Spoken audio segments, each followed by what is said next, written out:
24 թվին շարունակում է աշխատանքը, տաղավարում այսօր իմ հյուրն է Ռազմաարդյունաբերության կոմիտեի նախկին նախագահ Հայաքվե ազգային քաղաքացիական միավորման խորհրդի անդամ Ավետիք Քերոբյանը։ Բարև ձեզ, պարոն Քերոբյան, շնորհակալ եմ մեզ ընկալվելու համար։ Տեղեկացանք, որ հունվարի 1-ից ժամկետային զինծառայողների ծառայության ժամկետը 6 ամսով կրճատվում է։ Դուք ինչ դիտարկում ունեք։ Սուրեն Պապիկյանը անդրադարձավ ազգային ժողովում այդ հարցին, ասաց, որ անհեթեթություն է ասել, թե այդ կերպ նաև զինված ուժերի քանակն է կրճատվելու, որովհետև իրենք դա համալրելու են պայմանագրային զինծառայողներով։ Ինչ խնդիր եք դուք տեսնում։ Դա այստեղ համար մեկ խնդիրը այն է, որ Սուրեն Պապիկյանը հեղում է կատարում կառավարության այսպես կոչված ծրագրին, որ 21-26 թվականների ծրագրի մեջ ծառայության ժամկետի, զինծառայության ժամկետի կրճատում կա, բայց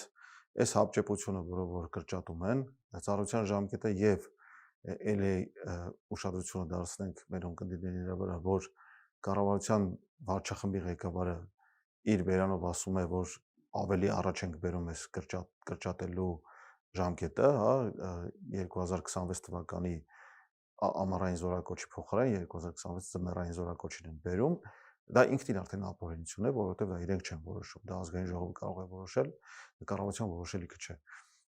Բայց ապօրինության վրա ենք տեսնում, Սուրեն Պապիկյանը հեղում է կատարում ծրագրի մի կետին լռելով, որ ծրագրի մնացած բոլոր կետերը չեն կատարել եւ չեն էլ նախաձեռնել եւ այս հապճեպությամբ նախընտրական տարում կամ ընտրական տարում կատարել այս փոփոխությունները, մի կողմից կարելի է սա իհարկե վերագրել որպես նախընտրական քայլ, մեր ժողովուրդը այսպես զգացմունքորեն ամենախոցելի հատվածի ուղված, հա, զինվորի մայրերի ուղված, բայց սա նաև հաջորդ կառավարության խնդիրն է դառնալու, հա, չպետք է մոռանանք, որ 2026-ի հունիսին ամենաուշի 2026-ի հունիսին ընտրություններ են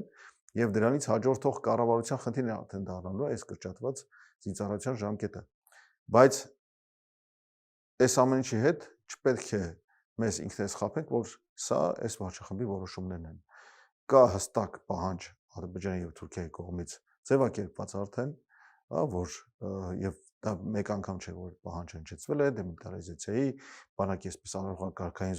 զորամիավորման կամ զորամասի վերածելու, ինչպես 1920 թվականին Քեմալի կողմից ներկայացված պահանջներն էին, Հայաստանում ունենալ չունենալ զորք, չունենալ պաշտպանություն, չունենալ բանակ, այնպես էլ այս պահանջները կրկնվում են հիմա եւ այսպես շուտափույթ կերպով բանակի թվակազմը կրճատելը եւ Սուրեն Պապիկյանը ստում է, որ թվակազմը չի կրճատելու, այնպեսի փոփոխություններ չեն կատարել, այնպեսի ռեֆորմներ չեն կատարել, որպեսզի բանակը կարողանա նվազ թվակազմով կամ նվազ ժամկետային ծառայության պայմաններում ունենա հավասար կամ գոնե նման մոտիկ մարտական կարողություն։ Այսինքն ժամկետայիններով չեն կարող համալրել։ Ձեր մտավախությունը դա է, այդ թիվը չեն կարող վերացնել։ Ես համոզված եմ, որ չեն կարող անեն պայմանագրայինների հաշվին։ Ինչու՞։ Այսպես հղում են կատարում, որ մի քանի հազար արդեն շահառուկա պաշտպան հայրենիաց ծրագրի, այսպես որ 6 ամիս հետո պայմանագիր են կնքում եւ մի քիչ ավելի ժամանակով ծառայում են, բայց այդ պայմանների մեջ, այդ պաշտպան հայրենիաց ծրագրի պայմանների մեջ կա շատ ավելի երկար արձակուրդ, այսինքն փաստացի ծառայության ժամկետը մնում է նույնը, ծառայության մեջ գտնվելու ժամկետը, հա, այն որ ծառայության սկզբի եւ վերջի միջև ընկած ժամկետը երկարում է, դա փաստ է, բայց փաստացի ծառայության մեջ գտնվելու ժամկետը ավելի կարճ է, քան այդ երկար ժամկետը։ Եվ թվակազմը փաստացի ծառայության մեջ գտնվող կրճատվելու է, այո, այս զինծառայության ժամկետը կրճատվելու հետևանքով։ Բայց նաև չեն էլ նշում, թե այդ քանի հազար է օգտվում այդ ծրագրից։ 2024 թվականի տվյալներով ընդամենը 1600 հոգի էր, հա, իսկ մեր բանակի մոտավոր եմ ասում, յուրաքանչյուր զորակոչի թվակազմը հաշվի առնելով, դա մի 5-6000-ի տարբերություն կազմելու է։ Իսկն 5-6000-ով պակաս մենք զորակոչելու ենք, քան պայմանագրայինների ու ընդամենը այս մի ծրագրով պայմանագրայինների մասին է խոսքը, կարողացել ենք ավելացնել ծառայողների ժամկետը։ Բայց դրա հետ միասին նաև կան պայմանագրային զորամասեր, որտեղ աշխատավարձը կտրուկ կրճատվել է եւ այդ զորամասերում ծառայողներն են կրճատվելու։ Դա հիմնականում վերաբերում է սահմանամերձ բնակավայրերին, սահմանամերձ գոտիներին, որտեղ որտեղի բնակավայրերից հիմնականում համալրվում են պայմանագրերով այդտեղի զորամասերը։ Այնտեղ մենք ունենք շատ ավելի վատ պատկեր։ Եվ այսպես հղում կատարելով որ կառավարության ծրագրի համապատասխան կրճատում ենք, բայց կարողացել ենք եւ այլն ինչ որ բաներ անել, ոչ մի բաներ չեն կարողացել անել։ Միակ բանը որ կարողանում են, դա ստում են ժողովրդի աչքերին նայելով, դա ստում են հասկանալով, որ իրենց սուտը գնում հասնում է,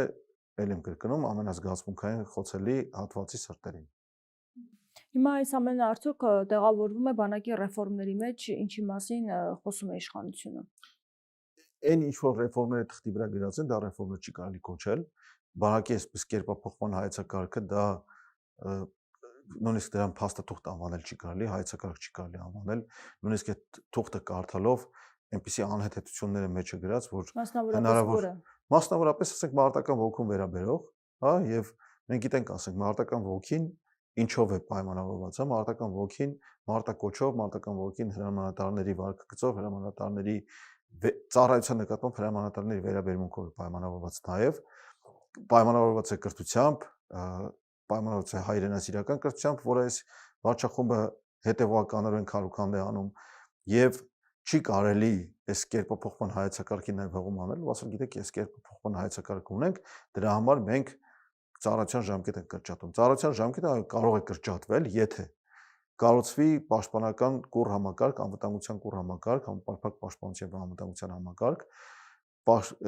կանգնած բանակի կայուն կանոնավոր բանակի կողքին կառուցվի ակտիվ պահեստազորի գործուն համակարգ, ոչ թե այն ինչ որ թղթի վրա գրում են եւ կառավարության որոշումներով 3 ամիսը մեկ վարժական հավաքներ են հայտարարում, ասենք 5-10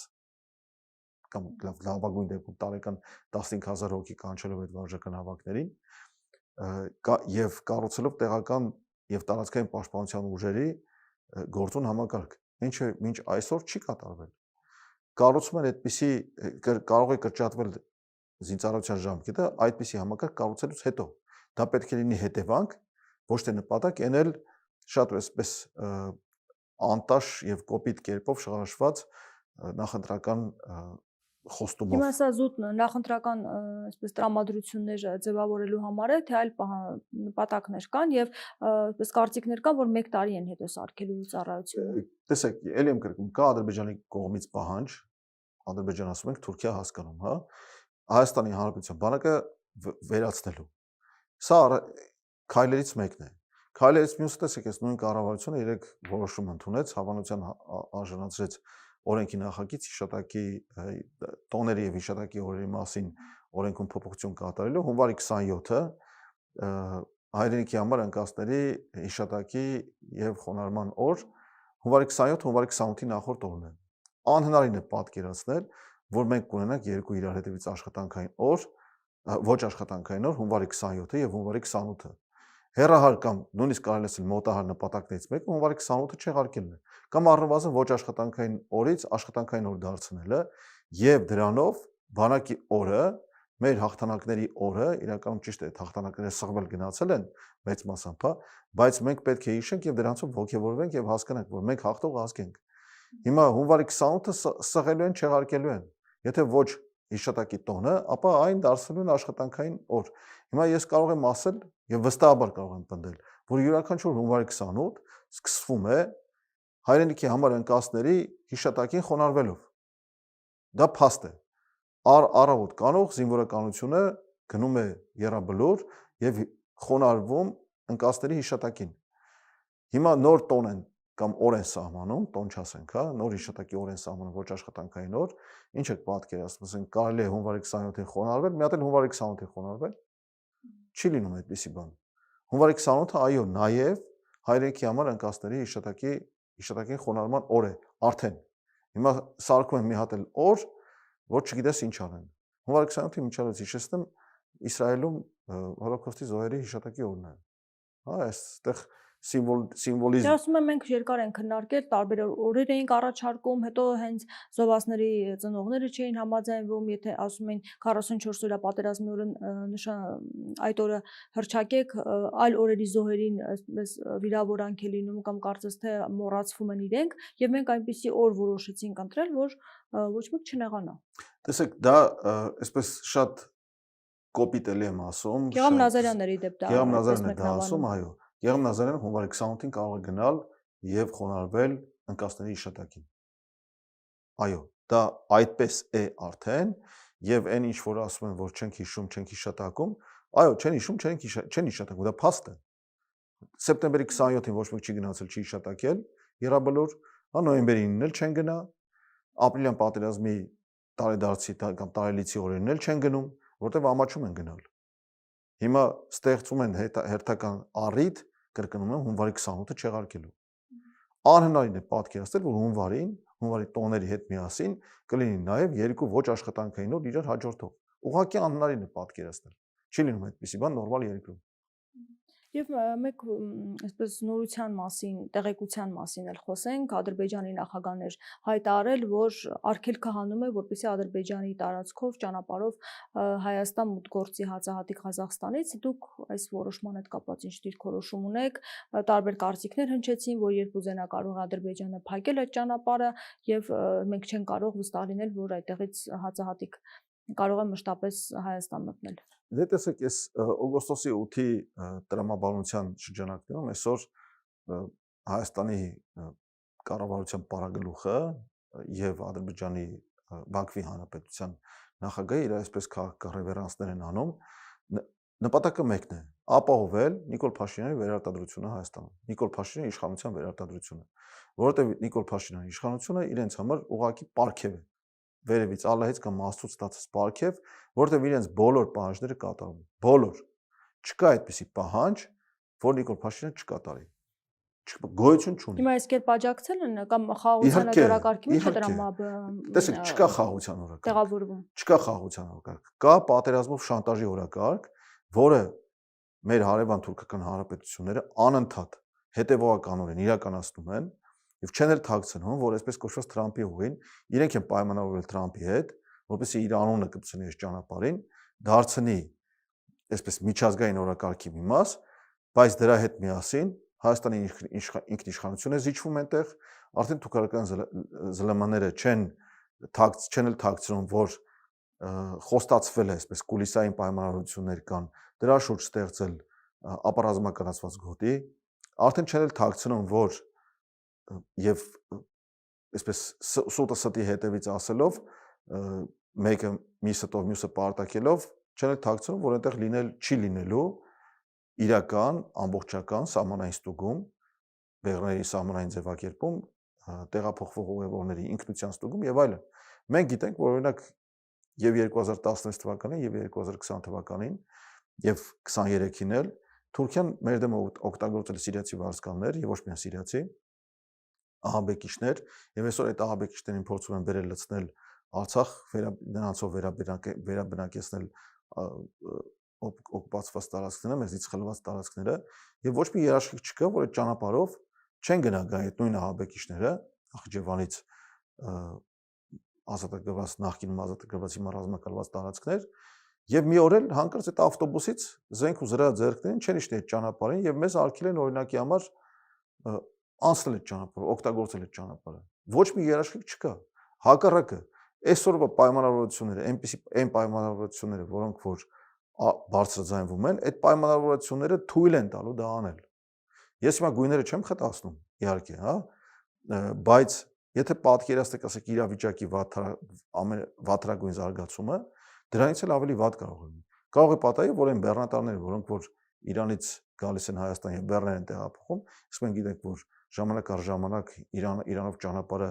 մեր համար կենսական կարևորություն է ստանում, հաշվի առնելով ասեք եղանակային պայմանների հյուսային Կովկասում, մի օր կարող է պատահի, որ այնտեղ հանկարծ թուրքական տարբերանշաններով կամ ավելի վատ գորշ գայլերի տարբերանշաններով մարդիկ իշտեն այդ սահմանի վրա եւ արգելեն ասեք Իրանի բեռնատարների անցումը Հայաստան։ Բացարձակապես բացառված չի դա։ Եվ այն ինչ որ ասում են, որ հա ինչ որ ղազախական ցորենի խմբականակ, այս կոմենկոմ, այդ ասողներին պետք է հիշեցնել, ասենք ԵԱՏՄ կանոնները, հա, մանավանդ որ, ասենք նույն ղազախական ցորենը այսօր կարող է լինել, վաղը չլինել, իսկ ռուսական ցորենը, ես իհարկե ընդհանրապես այսօր Ռուսաստանի հետ որևէ պայմանավորություն հնարավոր չէ, ասենք 100% վստահությամբ պնդել, որ դրանք կարող են տեղի ունենալ, Բայց Ռուսաստանը ԵԱՏՄ երկրների համար ունի հստակ սահմանված հացահատիկի քվոտաներ, որոնք ցանկացած դեպքում պետք է մատակարարվեն։ Ցանկացած դեպքում յուրաքանչյուր, ասենք Ռուսաստանի մնացած այլ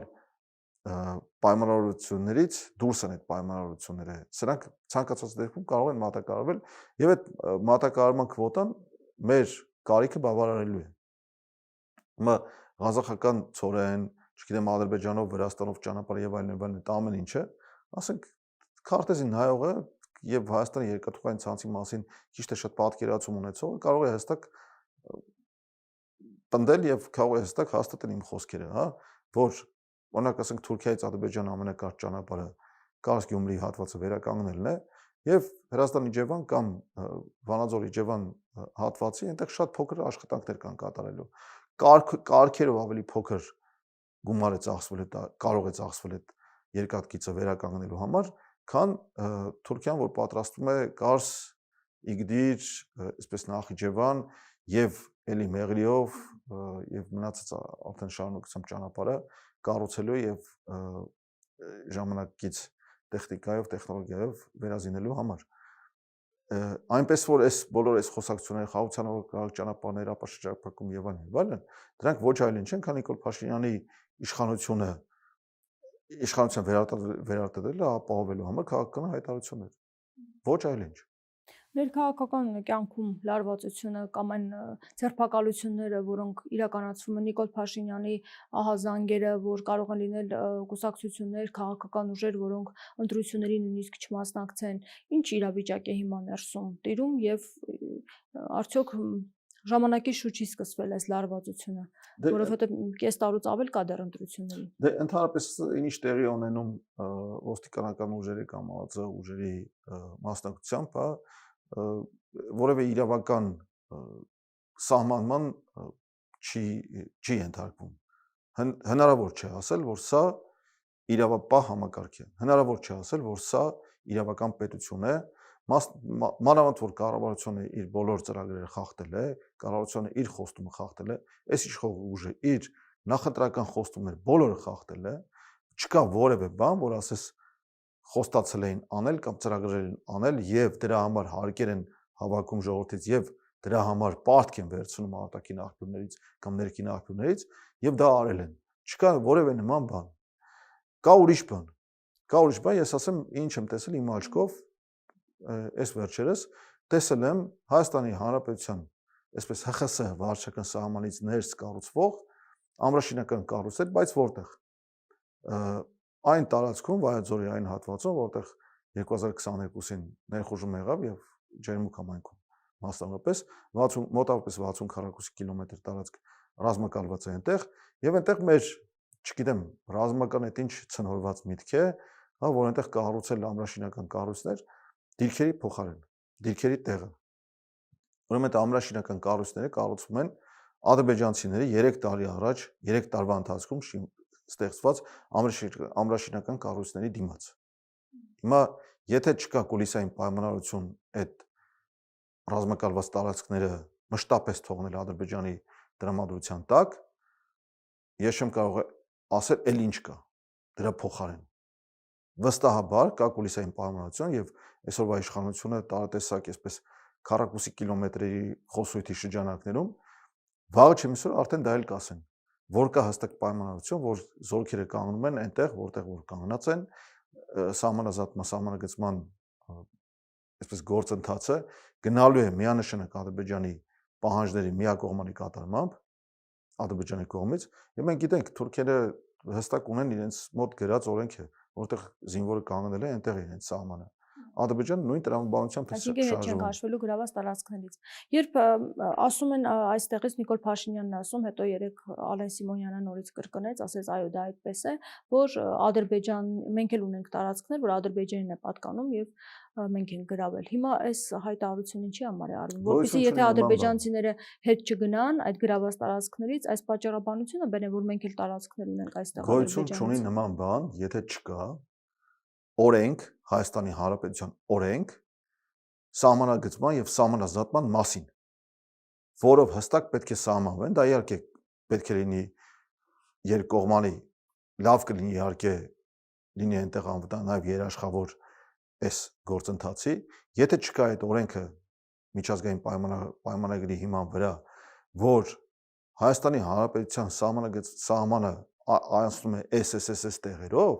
չի կարող որևէ պետական պաշտոնյա պնդել, որ այսօր մեր տիրապետության տակ գտնվող տարածքը հանդիսանում է այլ պետության սեփականություն կամ այլ պետության տարածք։ Ինչու է այդ հայտարարությունը արվում, ինչ նպատակ կա այդ մասին։ Կամ պահանջներ Ադրբեջանի կողմից ձևակերպված։ Տարածքներ կա, որ ուզում են իրենք։ Իհարկե կան պահանջներ։ Այդ այս անկլավ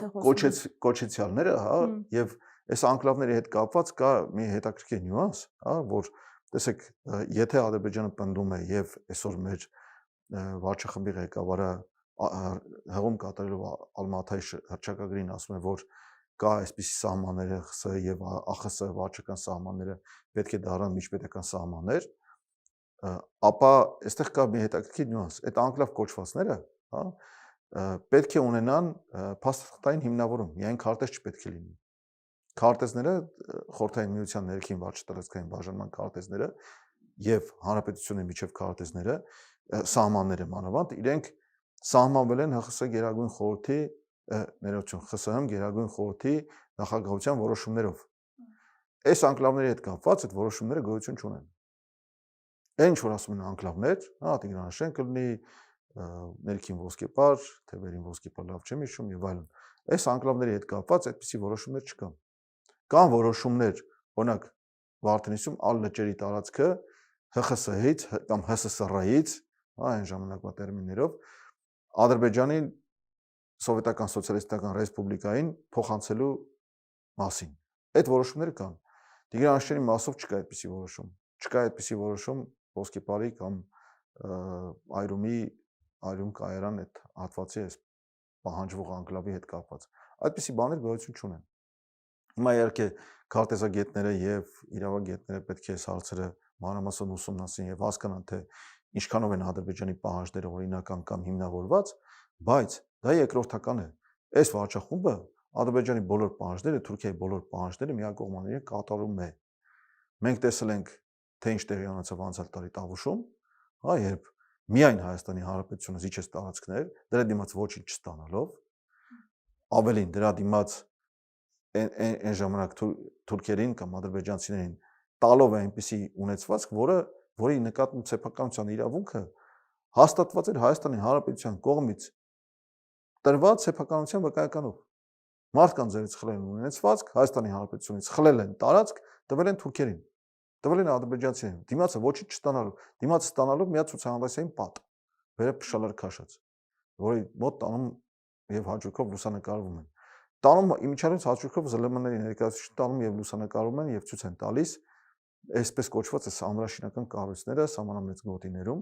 Բայց ինչպես ասացի, լինելու, որ հետագա դա օրինակ է լինելու, բայց ասացի արդեն այդպիսի կառույցներ նաև կառուցվում են ՀԽՍՀ վարչական սահմանից 7.5 կիլոմետր ներս թուրքական դիրքերից, ադրբեջանական դիրքերից ընդամենը 500 մետր հեռավորության վրա։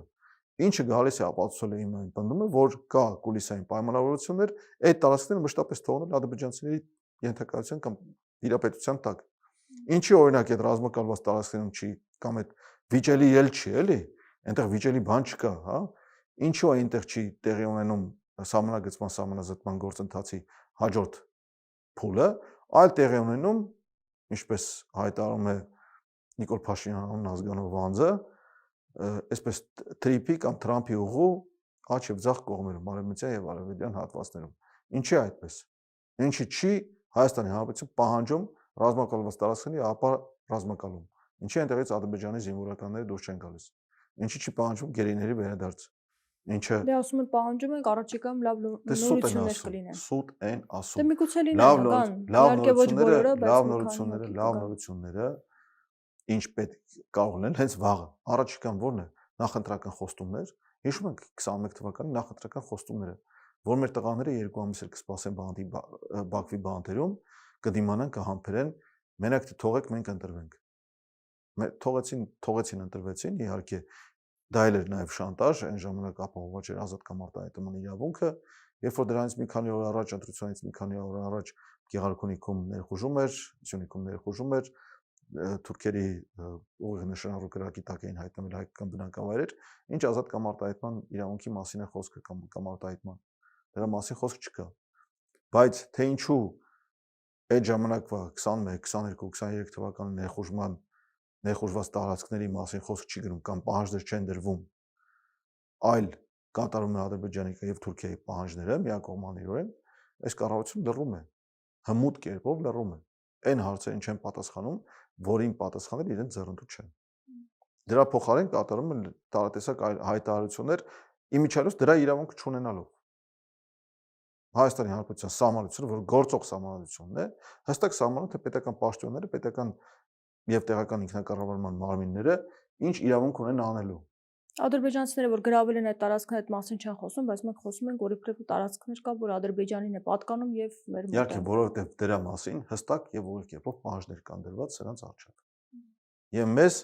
այս նախընտրական ստերով խափելով փորձում են ուշադրություն դրանից շեղել։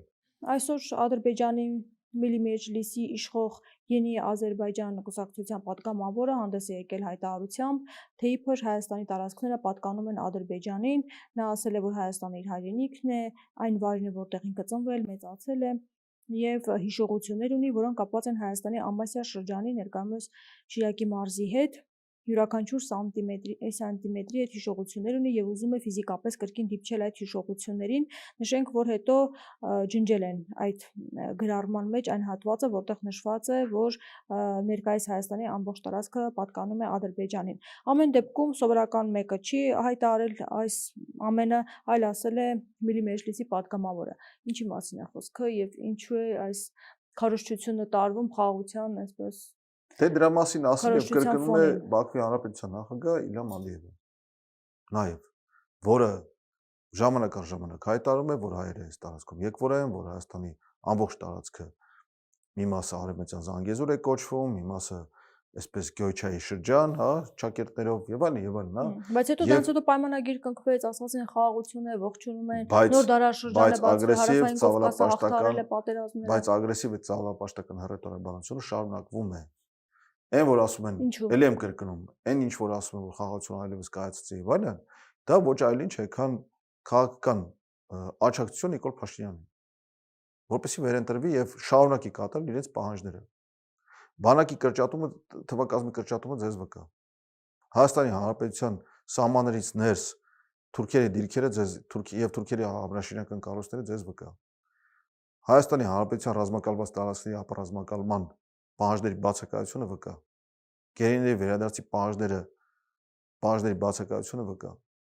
Հայաստանի Հանրապետության կառավարության իր ծրագիրը չկատարելը ձեզ վկա։ Սահմանադրությունը խախտելը, օրենքները խախտելը, բոլոր տեսակի բարոյական նորմերը խախտելը, կարմիր գծերի իսպառ վերացումը ձեզ վկա։ Հիմա եթե այսքան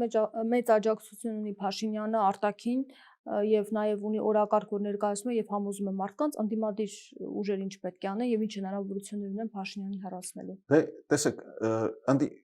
սխալ է կարծել, որ ընդդիմադիր դաշտը միասեռ է կամ համասեռ, չասենք համասեռ է, հա, որովհետեւ կան հստակ այսպես բաժանում կա խորհրդանական ընդդիմություն, որ այսօր ինչ որ բան փորձում է անել, բայց ոչ մի բան չի ստացվում։ Արդեն 4.5 տարի ոչ մի բան չի ստացվում։ Կա մի քանի ուղղություն, արևմտամետ այսպես ուղղությունը, պսևդո արևմտամետ, որովհետև իրենց հայտարարած այսպես արժեքները եւ Նիկոլ Փաշինյանի բռնապետական չեմ զլան այդ խոսքը ասել, բռնապետական օրակարգին ծառայելը չի վկայում իրենց արևմտամետ արժեքների մասին։ Կան իրական ժողովրդավար ուժեր, հայակվան մեկն է ժողովրդավար ուժերից, էլի կան այդպիսի ժողովրդավար ուժեր, որոնք համարում են եւ հռչակում են, որ իրական ժողովրդավարությունը, ժողովրդի իշխանությունը ոչ թե ընտրություններին գնալով, ընտրություններին մասնակցելով, այլ իշխանության իրականացման բոլոր փուլերին մասնակցելով,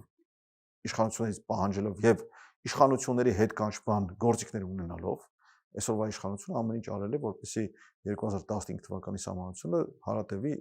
օգուտ իրենց։ Կան այլ ուժեր իհարկե, կա այսպես ռուսամետ ուժը, որը համարում է, որ Ռուսաստանը կարող է լինել մեր անվտանգության միակ երաշխավորը, կան բալանսավորված քաղաքականության կողմնակիցներ, հայկական նաև բալանսավորված քաղաքականության կողմնակիցներ, բայց կան էլի անդիմադիր դաշտը լիքը այսպես բաներ ունի, կղզյակներ ունի, հա։ Եվ ինչ հնարավորություններ ունի։ Ինչ հնարավորություններ չասեմ, բայց ինչ պետք է անի։ Արտախորհրդանական Ինչ պետք է անեն արտախորհրդանական ուժերը։ Պետք է կարողանան կոնսոլիդացվել իրենց ընդհանուր գաղափարների շուրջ։ Չեմ ասում, չկա այսպեսի այսօր դեռ ազգային գաղափար, որի շուրջ կարողանան բոլորը կոնսոլիդացվել, բայց ռուսամետները պետք է իրենց գաղափարների շուրջ կոնսոլիդացվեն եւ իրենց 5% փորձեն հավաքել։